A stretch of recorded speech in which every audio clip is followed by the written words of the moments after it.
Então hoje nós vamos falar sobre a mensagem da cruz. 1 Pedro 2, 21, 25.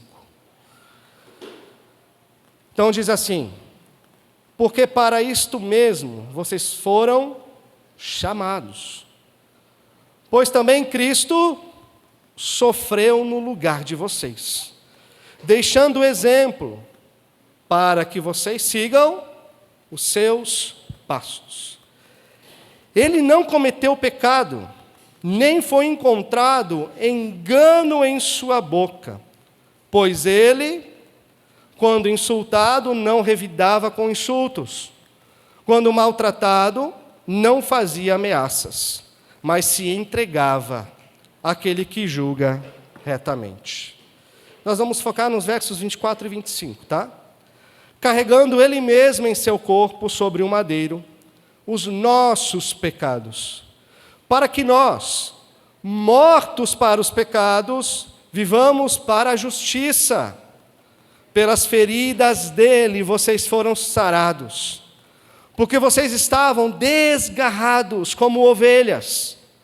Agora, porém, se converteram ao pastor e bispo da alma de vocês. Senhor, mais uma vez nós queremos rogar a Ti, Pai, e colocar diante do Senhor a nossa insuficiência para aplicar corretamente as Suas verdades do nosso coração. Leva-nos cativos, ó Pai, a Tua presença, leva-nos cativos a Tua santidade agora no meio de nós.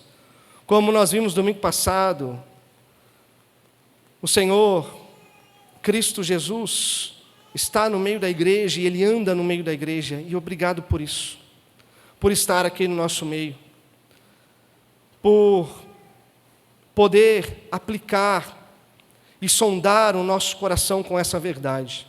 Então, Senhor, quantas coisas preciosas encontraremos aqui hoje, mas não nos deixe, ó Pai, a nossa própria sorte. Leva a nossa mente e o nosso coração cativo à presença do Cristo ressurreto em nosso meio. Amém?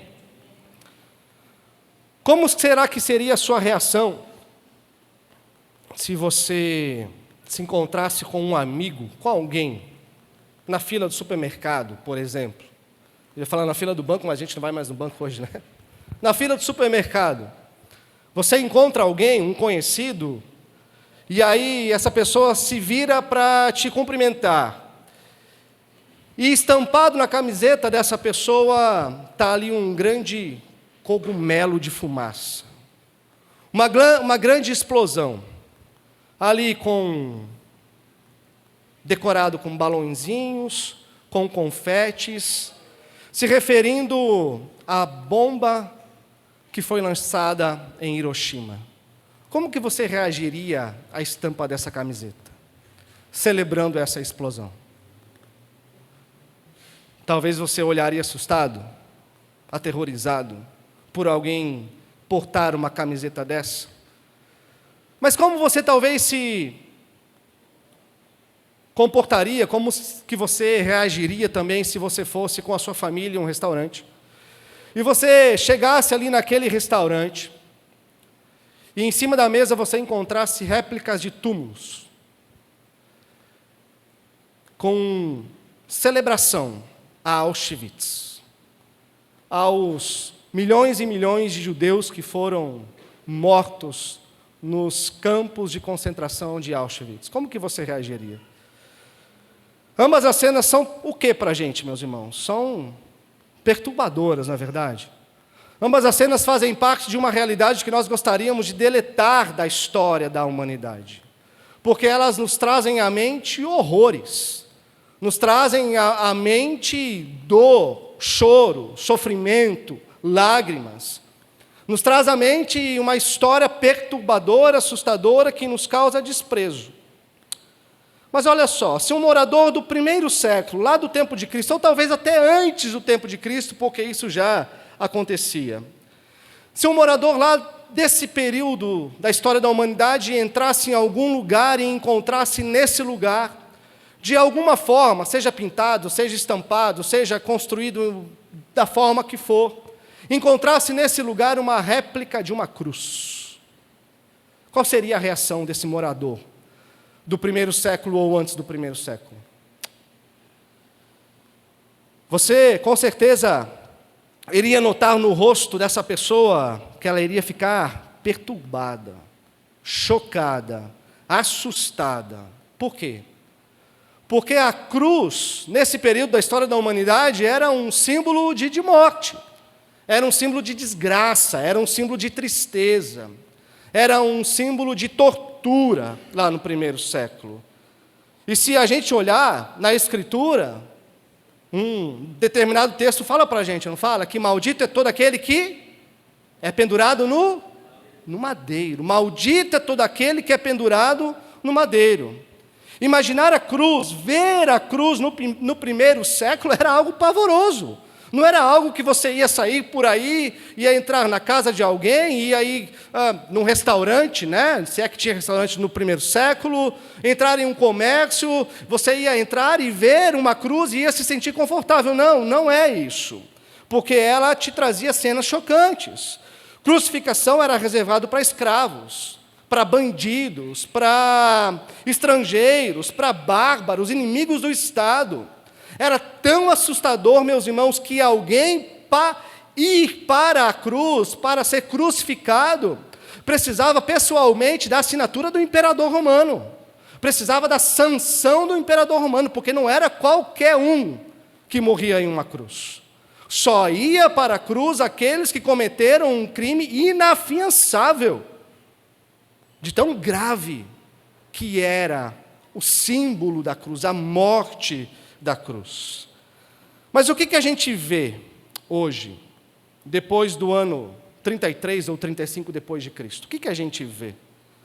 A cruz, então, ela começa a ser espalhada pelo Império Romano. A cruz, ela começa a ser apresentada em alguns lugares, em algumas casas, em alguns locais de adoração, né? No mundo antigo, e onde se via uma cruz, era sinal de que ali também se encontrava um povo com uma certa identidade. Mas para o Estado romano, se alguém levantasse uma cruz, ainda era símbolo de que era um povo com uma identidade, mas com uma identidade de rebelião, de pessoas que estavam se rebelando contra o Estado, não se submetiam às leis do Estado romano. Como Atos vai nos dizer, esse povo reconhecido, eles eram chamados de cristãos. E essa cruz, que lá no primeiro século, durante um período, até mesmo antes do primeiro século, que tinha uma simbologia de desprezível, de horror, hoje a gente encontra nas igrejas, nas nossas casas, né? Em correntinhas, como pingente, em cruzes nos anéis, em brincos, em restaurantes. Hoje você entra em muitos lugares e o que você vai encontrar? Você vai encontrar o símbolo da cruz. O que mudou? Por que aquilo que lá no primeiro século era um símbolo de algo desprezível, de horror, por que teve sua simbologia transformada? O que aconteceu que de repente, né, isso que era símbolo de pavor, começou a ser aceito como algo aceitável na nossa sociedade? Agora não mais um símbolo que repudia, que repulsa as pessoas, mas um símbolo que aproxima as pessoas. E que não só aproxima, mas faz as pessoas se quebrantarem aos pés da cruz. O que mudou? O que mudou? Uma pessoa. Uma pessoa. Como é o nome dela? Jesus Cristo, o Nazareno. O que mudou? Uma pessoa, Cristo Jesus. Na morte, na entrega de Jesus Cristo, meus irmãos, lá na cruz do Calvário, pelos nossos pecados. Aquilo que antes era um símbolo de horror, de espanto, de desprezo, que causava repulsa, agora se torna um símbolo de salvação. Amém? Se torna um símbolo de salvação, se torna um símbolo de reconciliação. Mas a grande questão é o que Jesus fez, que tornou esse símbolo antes horrendo, agora num símbolo de salvação. Antes num símbolo de horror, agora num símbolo de paz, de reconciliação, de amor, de bondade, de graça, de misericórdia. Em primeiro lugar, na cruz, e a gente vai falar um pouco sobre isso hoje e domingo que vem. Na cruz, Jesus satisfez a Deus. De que forma? Na cruz, Jesus satisfez a ira divina. Na cruz, Jesus satisfez a justiça divina. A cruz, meus irmãos, era um lugar que se via a justiça do Império Romano. A cruz era um lugar que se via a justiça dos homens, onde se punia, onde se maltratava. A cruz era o lugar onde, então, Roma mostrava ali a sua justiça contra aqueles que eram inimigos. Mas a partir de Jesus, a cruz, então, ganha um novo significado. Ao longo de toda a Escritura, desde o começo, a gente vê que a realidade do pecado, e nós vamos falar do pecado hoje não somente como coisinhas pontuais. É muito fácil a gente reconhecer como os pecados pontuais, aquilo que a gente faz, aquilo que a gente fala, aquilo que a gente pensa, aquilo que a gente sente. É fácil a gente se lembrar dessas coisas e reconhecer esses pecados, essas falhas, essas fraquezas. Mas hoje a gente vai falar do pecado não meramente como coisinhas pontuais, embora elas são consequências do pecado, mas nós vamos falar do pecado como algo mais profundo, irmãos, como uma realidade que atinge a todos nós. Nós vamos falar do pecado como algo que é uma afronta a Deus, de algo que afronta diretamente a santidade do Senhor. Então, não é só um desvio de rota, como a gente costuma dizer, né? O que é o pecado? O pecado é errar o foco. Não é simplesmente assim. Não é só isso, errar o foco. Não. Pecado é ser aquilo que nós não fomos criados para ser. Pecado é sermos inimigos de Deus. Pecado, meus irmãos, é estarmos destituídos da glória de Deus, como Paulo vai dizer, somos inimigos de Deus, como Paulo vai dizer, e isso afetar diretamente, confrontar diretamente a santidade de Deus. Então, meus irmãos, Romano vai nos dizer isso, né, que o pecado nos tornou inimigos. Os três, olha só, isso é tão importante a gente entender essa realidade do pecado, porque eu acho que vocês concordam comigo. Como que nós fazemos para entender a grandeza da graça, a majestade da graça? Como que nós entendemos a majestade da graça? Somente quando nós entendemos a profundidade do pecado. Quando nós entendemos o real impacto que o pecado teve nas nossas vidas e de onde o Senhor nos tirou. Não tem uma outra forma. Então, Paulo, em Romanos, ele vai usar 3 capítulos para descrever como que o pecado afetou toda a nossa realidade. De tal forma que ele vai dizer no capítulo 3, olha, não tem quem busque a Deus, não tem quem faça o bem, não há um justo sequer, todos se desviaram, eles são nulos de pensamento. De quem que Paulo está falando? De toda a raça humana, está falando de mim, está falando de você. Daquilo que nós éramos antes de Cristo, daquilo que as pessoas são fora de Cristo. Já pararam para pensar nisso? Que muitas pessoas estão vivendo, prosperando, enriquecendo, tendo todo o conforto do mundo, viajando, se alegrando com tantas e tantas coisas, mas estão, nesse momento, alvos da ira de Deus, alvos da ira, da justiça de Deus, estão mortos dos seus próprios delitos e pecados, como Efésios 2 vai dizer. O pecado, meus irmãos, ele não parou na criação de afetar, a criação continua até hoje, com a sua realidade, com as suas consequências, com os seus impactos. Paulo também diz em Colossenses que o pecado não é só uma inimizade contra Deus, o pecado é uma escritura de dívida. O pecado é como se nós tivéssemos roubado algo de Deus. Só que tem um grande problema, nós roubamos algo de um ser que é divino e é eterno. O que nós roubamos de Deus? A glória. A partir do momento que o ser humano pecou, ele não vive mais para a glória de Deus, mas ele vive para si mesmo, autônomo. Ele quer se satisfazer, ele quer viver para a sua glória, ele quer estabelecer os seus próprios caminhos, ele quer seguir conforme a sua sabedoria, conforme os seus impulsos, viver para si. É uma escrita de dívida eterna. Nós somos devedores de Deus, então, e precisamos pagar essa dívida. Então, a questão toda é: como satisfazer uma ofensa contra alguém que é divino? Como satisfazer uma ofensa contra alguém que é eterno? Como pagar essa dívida contra alguém que é infinito e que tem todas as coisas? Nenhum homem, meus irmãos, seria capaz de satisfazer a justiça de Deus. Nenhum. Nenhum homem seria capaz de satisfazer a justiça eterna e divina. Anselmo, um dos primeiros pais da igreja, lá do primeiro século, dos primeiros séculos, ele falando dessa nossa realidade e tentando entender a gravidade do pecado e a realidade da cruz, talvez Anselmo ele chegou um pouquinho mais perto da gente para entender isso, e olha só o que ele escreve, que é algo interessante. Ele diz assim, não há ninguém que pode trazer a satisfação ao pecado, senão o próprio Deus. Porém, ninguém deve fazê-lo, senão o homem. Quem pecou contra Deus? O homem. Nós vimos hoje na escola bíblica, né? A necessidade da encarnação de Cristo. De outra forma, o homem não oferece satisfação pela sua ofensa e pela sua dívida. Por isso foi necessário que um Deus, homem, o fizesse.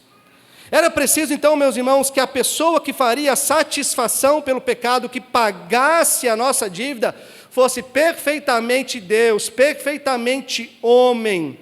E depois Anselmo continua falando, em Cristo, Deus e o homem se encontram para satisfazer a justiça divina, para satisfazer a ofensa contra um Deus que é eterno. Então a cruz, meus irmãos, se torna uma lembrança de obra divina, porque nela Jesus encravou a nossa escrita de dívida. Na cruz, meus irmãos, Jesus satisfez a justiça divina contra o pecado diante de Deus. Isso quer dizer aquilo que Pedro disse aqui. Jesus morreu pelos nossos pecados, Ele morreu a nossa morte, porque a justiça requeria morte. Mas vocês conseguem entender? Não são apenas pelos nossos pecadinhos pontuais que nós cometemos todos os dias, mas Cristo foi à cruz por causa de uma realidade de pecado que nos abraça, por causa de uma realidade de pecado que nos escraviza, e faz a gente viver uma vida não para a glória de Deus, mas para a nossa própria. Então a realidade do pecado, meus irmãos, é muito mais profunda do que aquela que nós enxergamos todos os dias. Mas aquela que a gente enxerga todos os dias, tinha que ser o suficiente para a gente ver que sem Cristo é impossível a gente obedecer a Deus, que sem Cristo é impossível a gente cumprir a justiça de Deus, porque o que a justiça de Deus requer de nós? O que a lei de Deus requer de nós? Que tipo de obediência? Quem fez o catecismo aí sabe. Que tipo de obediência? E perpétua. A lei de Deus requer da gente obediência perfeita e perpétua. Quem aqui consegue obedecer perfeitamente? Perpetuamente. Porque essa é a nossa realidade. Sem Cristo, isso é incapaz de acontecer. Mas Deus, meus irmãos, como diz Apocalipse 13:8, antes da fundação do mundo, enviou o Cordeiro que pagaria a nossa dívida. Enviou o Cordeiro que satisfaria a justiça divina. Como diz Pedro, Ele carregou em seu corpo voluntariamente. Voluntariamente Jesus assumiu, meus irmãos, aquilo que era meu, aquilo que era teu, a penalidade pelos nossos pecados. E Ele morre então em nosso lugar. Então, olha só, Jesus Cristo, esse que conhecia a comunhão plena, a comunhão verdadeira, total com o Pai, desde toda a eternidade. Aquele que era objeto do amor do Pai desde toda a eternidade, ele, meus irmãos, se viu desamparado na cruz. Porque ele levou sobre si os nossos pecados, ele morreu a nossa morte.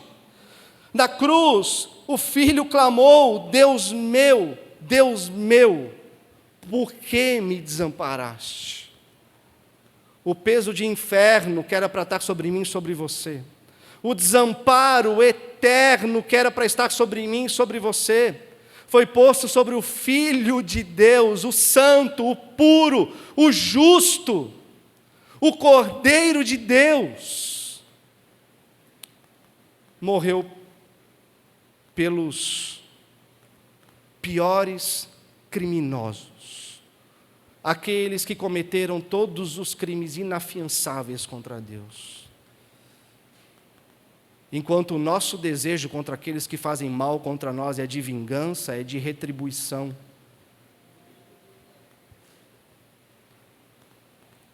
É de dar aos malfeitores a justiça humana. Deus, tendo todos os motivos do mundo para nos condenar,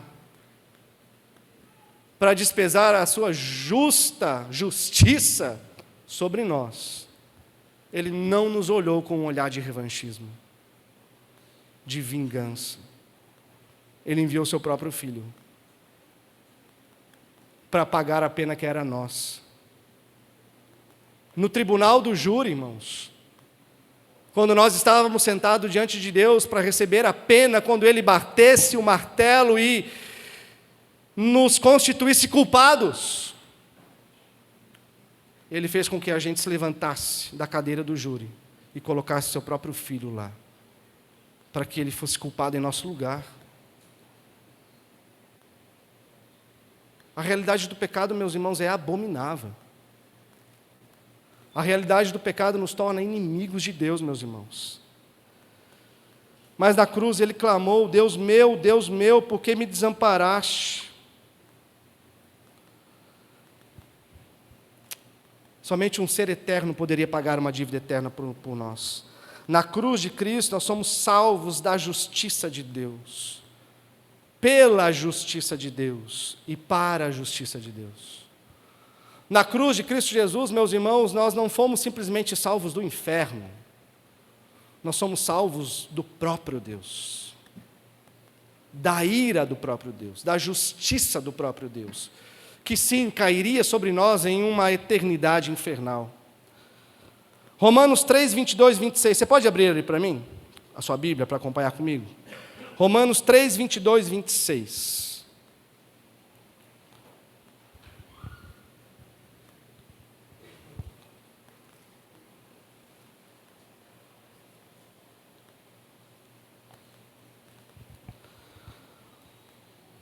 Olha só, Romanos 3, 22, 26. Paulo diz assim: é a justiça de Deus, mediante a fé em Jesus Cristo, para todos e sobre todos os que creem. Porque não há distinção. Todos pecaram e carecem da glória de Deus, sendo justificados gratuitamente por sua graça, mediante a redenção que há em Cristo Jesus, a quem Deus apresentou como propiciação. Através de Cristo Jesus, Deus fica agora propício a nós mais uma vez, no seu sangue mediante a fé. Deus fez isso para manifestar a sua justiça, por ter Ele, na sua tolerância, deixado impunes os pecados anteriormente cometidos, tendo em vista a manifestação da sua justiça no tempo presente, a fim de que o próprio Deus seja justo e justificador daquele que tem fé em Jesus. A cruz deixa de ser um símbolo repugnante de tortura e de dor para se tornar um símbolo de amor, de bondade, de graça, de misericórdia divina. Porque Deus sabia, meus irmãos, que nós jamais conseguiríamos sanar a dívida que nós temos diante dEle, do pecado que nós cometemos e da misericórdia. Na realidade da misericórdia e da graça divina, Deus faz isso por nós em Cristo Jesus. Então, A Bíblia, quando a gente olha, está repleta dessas imagens, disso que Deus fez por nós. Mas talvez a mais emblemática, e a gente já passou por essa passagem na nossa exposição de Gênesis, talvez a mais emblemática dessa passagem de Deus sofrendo em nosso lugar, seja quando Deus faz o pacto, a aliança com Abraão. Vocês lembram dessa passagem?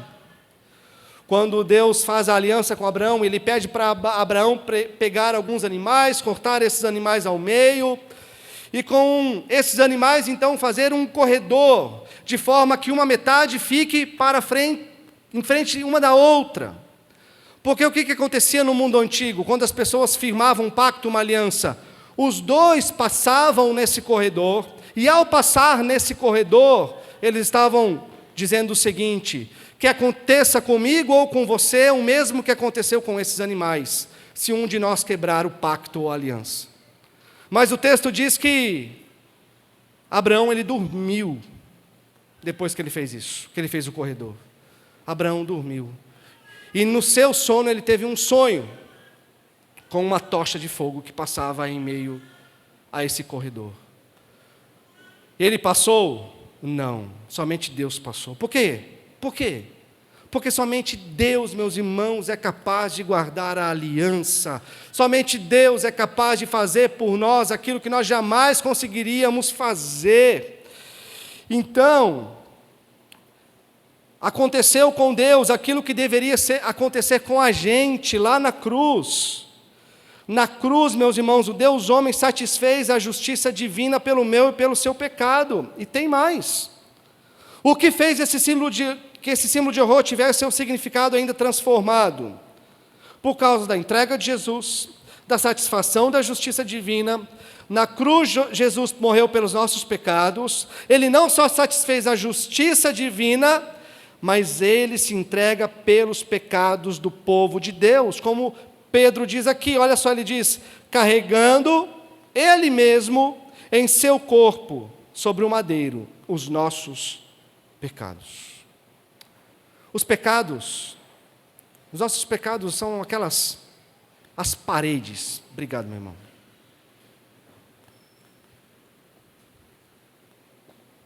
Os nossos pecados são as paredes que se formam, nos aprisionam, nos colocam em uma cela que nos impedem de nos achegar a Deus. Tá?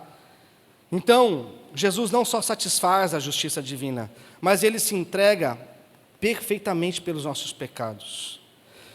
Porque essas paredes, elas precisavam ser removidas, a fim de que a salvação, meus irmãos, então ela pudesse ser oferecida, pudesse ser dada a todos nós. Então, na cruz, Jesus paga o preço devido ao pecado, mas o ponto aqui é essa grande afirmação: Jesus morreu pelos nossos pecados. E é muito interessante aqui no versículo 21, que do versículo 21 em diante, Pedro ele rememora uma passagem muito conhecida de todos nós do Antigo Testamento, do livro de Isaías. Finalzinho de Isaías 52 e Isaías 53, lembram? Do servo sofredor, do homem de dores, daquele que soube o que é padecer. Então, meus irmãos, Pedro está falando com pessoas que conheciam muito bem esse texto de Isaías. Então ele traz à memória essa ovelha muda, o cordeiro do sacrifício, o cordeiro da expiação em favor do pecado, o cordeiro que foi levado como ovelha muda diante dos seus tosqueadores, né? Ele não respondeu, ele não revidou, não abriu a sua boca, foi calado como uma ovelha muda. O cordeiro que as pessoas olhavam, como ele diz, olha, eles tinham repulsa de olhar para o cordeiro. Pedro traz à memória aquele que foi derramado para o perdão dos nossos pecados. E não é só Pedro. O Novo Testamento inteiro está repleto dessas declarações. Paulo diz: Cristo morreu pelos nossos pecados segundo as Escrituras. Hebreus diz: Ele se fez pecado mediante o sacrifício de si mesmo. E aquele que se ofereceu de uma vez por todas como sacrifício pelos nossos pecados é Cristo Jesus, como João diz: o sangue de Jesus é o que nos purifica de todo o pecado. Apocalipse, nós temos uma linda declaração, quando ele diz: aquele que nos ama e que nos libertou dos nossos pecados através do seu sangue, a Ele seja a glória. Naquela maldita cruz, num símbolo repugnante, o Filho Santo e Justo de Deus levou sobre si todas as nossas culpas, todo o nosso pecado, meus irmãos, para que nós, diante de Deus, agora, nesse exato momento, você peca? Você pecou hoje? Eu pequei. Talvez você tenha pecado também. E a gente vai continuar pecando até o final da nossa vida. Mas sabe como nós estamos agora, através de Cristo Jesus, diante dos olhos de Deus? Você sabe? Totalmente santos. Totalmente santos. Inculpáveis. Sem dívida. Na cruz, como Paulo diz em Colossenses, Cristo rasgou a nossa escrita de dívida. Cristo expôs publicamente ao desprezo os principados e potestades que tinham controle sobre as nossas vidas, para que a gente pertencesse unicamente a Cristo Jesus e diante dos olhos de Deus a gente fosse agora santos. A cruz de Jesus, meus irmãos, se tornou um símbolo, uma lembrança do perdão eterno a mim e a você, se torna um símbolo de perdão e de graça, se torna um símbolo de convite divino. E em terceiro e último lugar, o que Jesus fez, esse símbolo tão horrendo, ter o seu significado transformado, é que naquela cruz, Jesus satisfez a justiça divina, Jesus morreu pelos nossos pecados, e naquela cruz, Jesus nos trouxe de volta. Naquela cruz, Jesus abriu um novo e vivo caminho. Naquela cruz, Jesus também estava dizendo: sejam bem-vindos de volta, benditos do meu Pai. Capítulo 3, verso 18 de Pedro, ele vai falar assim: pois também Cristo padeceu uma única vez pelos nossos pecados, o justo pelos injustos, para conduzir vocês a Deus. Aquilo que era símbolo de desgraça, de abandono, se tornou um símbolo agora, meus irmãos, de convite. Do convite para a casa do Pai. Na cruz, Jesus nos reconciliou. Jesus, na cruz, nos traz de volta a vida eterna. Como João diz, a vida eterna consiste em conhecer a Deus e a Cristo Jesus, a quem o Senhor enviou. Na cruz, Jesus traz de novo a mim e a você a paz com Deus. Jesus nos conduz a Deus, meus irmãos, para que a gente possa, através de Cristo Jesus, desfrutar de uma plena comunhão com Deus Pai. Os evangelhos dizem para a gente que Jesus, quando Jesus morre lá na cruz do Calvário, o véu, a gente sabe, né? O véu do templo, aquele véu espesso, grosso, ele se rasga sozinho, de alto a baixo. Esse lugar que separava o santo dos santos da presença dos seres humanos, da presença de Deus, ele foi rasgado de cima a baixo, e isso tudo para dizer a mim e a você, que na cruz nós temos agora, através da cruz, um caminho, um novo e vivo caminho, abertos até o nosso Deus. Por causa disso, nós podemos dizer hoje, sem medo, sem constrangimento, nós somos filhos de Deus. Nós somos filhos do Deus verdadeiro. Nós somos filhos do Deus da aliança, do Criador de todas as coisas. Por causa disso, meus irmãos, nós podemos desfrutar de graça, de misericórdia. Por causa disso, nós podemos desfrutar hoje das bênçãos celestiais em Cristo Jesus, da presença, do cuidado, do conselho, do amparo de Deus. No versículo 25, como Pedro termina, aqui o capítulo 2, ele diz: porque vocês estavam, como que nós estávamos? Desgarrados, como ovelhas, perdidos, totalmente perdidos. Agora, porém, se converteram ao pastor e bispo da alma de vocês. Por causa da cruz de Cristo, Deus se torna o nosso bom pastor, o pastor do Salmo 23, se torna o bispo da nossa alma. Ele nos guarda, Ele nos consola, Ele guarda o nosso destino eterno, meus irmãos. Por causa da cruz de Cristo, nós encontramos em Deus não apenas a presença em nosso meio, mas em Deus nós temos o nosso Abba, o nosso Pai, aquele que nos guia, nos guarda e nos protege em todas as situações, o bispo da nossa alma. Então, o que para o mundo antigo era um símbolo de terror, o que para o mundo antigo era um símbolo de vergonha pública, em Cristo se tornou um troféu da humanidade. A cruz não mudou de forma, mas o que aconteceu na cruz mudou eternamente o significado dela. Por isso, quando nós olhamos para a cruz, meus irmãos, nós não ficamos horrorizados, porque aquilo que era símbolo de morte, de desgraça, para nós se tornou símbolo de esperança, de vida, de libertação. Se tornou símbolo de novo caminho, de esperança nas lutas contra o pecado. Se tornou símbolo da presença de Deus, de que Deus não nos abandonou. E não só isso, Ele mesmo se deu por nós. Então, concluindo, quando Jesus bradou, está consumado, quando Ele grita, está consumado, isso não é um grito de derrota, mas é a quitação de uma fatura. É o fechamento de uma dívida, de uma fatura. Então a justiça divina foi satisfeita. A ira que era para ser sobre nós, recaiu sobre o Filho de Deus. A dívida foi paga, o sangue de Cristo Jesus cancelou a nossa escrita de dívida. E olha só, não só isso, não apenas quitou a nossa dívida, mas colocou na nossa conta um crédito de eternidade. Ao invés de quanto mais a gente viver, mais nós vamos pecar, mais nós vamos ser devedores, em Cristo Jesus, nós temos um crédito de eternidade. E, através da cruz, o caminho foi aberto. O justo morreu pelos injustos, para nos conduzir a Deus. Por isso, irmãos, a cruz não é um mero amuleto. Por isso, a cruz, ela não é simplesmente um adorno estético. Muito menos representa para nós hoje um símbolo de horror, de desgraça, de pavor. Não. A cruz é o lugar da nossa substituição.